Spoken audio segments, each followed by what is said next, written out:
Hey everyone, welcome back to the channel. Can a Masters of the Universe movie actually work in 2026? Going into this film, expectations were all over the place. Some early reactions praised it as a surprisingly fun adventure, while later reviews painted a much more mixed picture. And honestly, that split reaction makes perfect sense. If you walked into Masters of the Universe expecting a complete disaster, you might leave pleasantly surprised. But if you heard it was secretly one of the year's biggest surprises, you could easily end up wondering what all the hype was about. The truth is that Masters of the Universe sits somewhere in the middle. It's not the train wreck many people feared, but it's also far from the epic fantasy blockbuster fans may have been hoping for.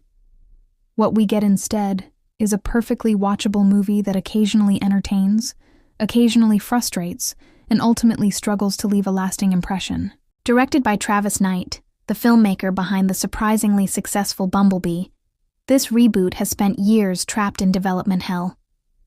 Multiple scripts, creative changes, and studio reshuffles have followed the project for over a decade, and at times you can absolutely feel that history on screen. The movie often feels like several different versions of Masters of the Universe stitched together into one final product. That doesn't mean there isn't anything to enjoy.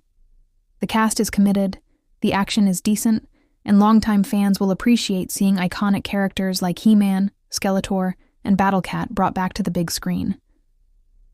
But does all of that add up to a great movie?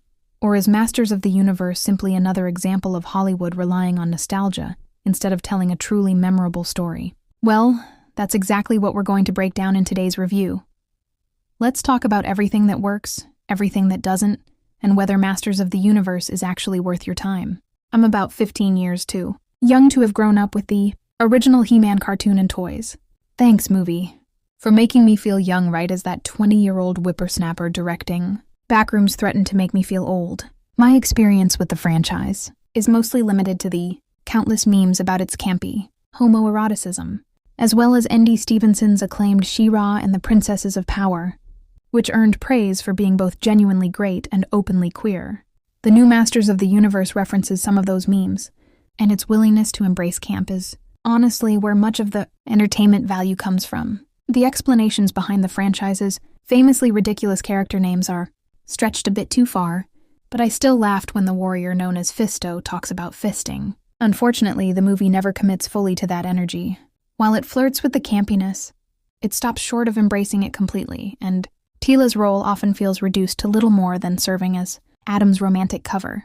One of the early reactions that caught my attention came from critic Darren Mooney, who compared Masters of the Universe to Jane Schönbrun's I Saw the TV Glow.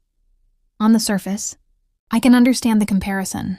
Both stories involve characters who come from extraordinary worlds, find themselves trapped in more ordinary realities, and struggle with questions of identity and belonging. Adam comes from a fantasy realm where evil is winning and spends years living on Earth while longing to return home. Both films touch on themes related to gender and self-expression, although they approach those ideas from completely different perspectives. Masters of the Universe doesn't go as far as making Eternia a fictional property within our world the way Barbie or I Saw the TV Glow blur those lines, but moments like Adam rediscovering his sword in a toy store make it feel like the filmmakers at least considered that direction at some point. The problem is that the movie never develops these ideas in a satisfying way. It wants to tell a fish-out-of-water story similar to the Earth sequences in Barbie or the original Thor, but the setup doesn't make much sense. Barbie and Thor are newly arrived on Earth when they struggle to fit in. Adam, meanwhile, has been living there for 15 years.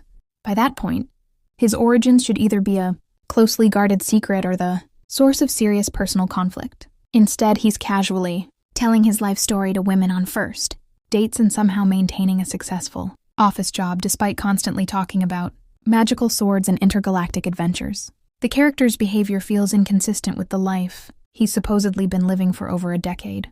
Maybe it's unfair to demand psychological realism from a movie about action figures fighting monsters and villains. But when a film is actively trying to tell an emotional character-driven story, sloppy execution becomes harder to ignore. Too often the script seems more interested in checking off familiar hero's journey milestones than understanding why those moments matter. The movie's message about positive masculinity is admirable, and there are ideas here worth exploring, but the storytelling rarely rises to the occasion. In the end, Ryan Gosling's Ken and Barbie delivers a far more convincing and emotionally satisfying exploration of similar themes than anything Masters of the Universe manages to achieve. Masters of the Universe earns some credit for its performances. Nicholas Galitzine is a likable lead who handles both the action and comedic moments well. One area where the film actually improves upon the Thor movies it clearly takes inspiration from is how it uses Idris Elba. As Man-at-Arms, Elba brings genuine weight and emotion to the role, delivering a performance that often feels far better than the material he's given. His portrayal helps ground the movie whenever the script starts to lose its footing. And then there's Skeletor. Without question, he's both the best and most frustrating part of the entire film. Jared Leto's performance is surprisingly entertaining, bringing a level of theatrical energy that makes the villain impossible to ignore. That said, Skeletor would probably have worked with almost any talented actor. The character's CGI design, over-the-top personality, and wonderfully campy dialogue already do most of the heavy lifting. He feels like a classic Disney villain in the mold of Scar or Jafar, delivering exactly the kind of larger-than-life menace that blockbuster movies have been missing for years. The problem is that Leto's casting raises questions because the character itself is strong, enough to succeed without him. Another actor with a flair for dramatic villainy could have achieved similar results while avoiding some of the baggage that comes with the role. Regardless, Skeletor remains one of the film's most memorable elements, stealing nearly every scene he's in and providing much of the movie's entertainment value. Visually, Masters of the Universe is a mixed bag. The green screen effects often look surprisingly weak for a production of this scale, occasionally making the film feel cheaper than it should.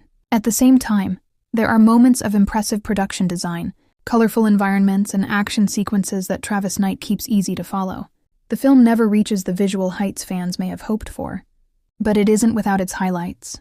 Daniel Pemberton's score is one of the movie's strongest assets, elevated even further by guitar contributions from Queen legend Brian May. Some of the self-aware jokes land well, while others feel like recycled versions of humor that Marvel movies have already done better. At 2 hours and 20 minutes, the film is also far longer than it needs to be. There are ideas here that I genuinely appreciate, and I can see what the filmmakers were trying to accomplish. Unfortunately, despite some entertaining performances and a few bright spots, Masters of the Universe never fully earns enough investment to make me truly care about its story. So, that's my review of Masters of the Universe. While I don't think it's the disaster some people feared it would be, I also don't think it's the triumphant fantasy epic that many fans were hoping for. The movie has its strengths, including some committed performances, a memorable Skeletor, impressive music, and enough nostalgia to keep longtime fans entertained. But at the same time, it struggles with uneven writing, questionable character decisions, and a story that never fully lives up to its potential. What makes the film especially frustrating is that you can see glimpses of a much better movie hiding underneath the surface. There are interesting themes about identity, heroism, and masculinity that occasionally shine through. There are moments where the world of Eternia feels exciting and full of possibilities. Unfortunately, those moments are often buried beneath a script that feels pulled in too many directions after years of development troubles. For some viewers, that won't matter. If you're a lifelong He-Man fan who's simply happy to see these characters back on the big screen, there's a good chance you'll have a fun time. If you're looking for a light fantasy adventure with colorful action and familiar characters, you may find enough here to enjoy. But if you're expecting the next great fantasy franchise starter, you might leave feeling a little disappointed. Now I want to hear from you. What did you think of Masters of the Universe? Did you enjoy the movie, or do you think it fell short of expectations? What was your favorite part, and where do you think the film went wrong? Let me know your thoughts down in the comments below because I'd love to hear your take on it. If you enjoyed this review, don't forget to leave a like, subscribe to the channel, and turn on notifications so you never miss future movie reviews, ending explained videos, breakdowns, and all the latest entertainment news. Thanks for watching, and until next time, by the power of Grayskull, I'll see you in the next video.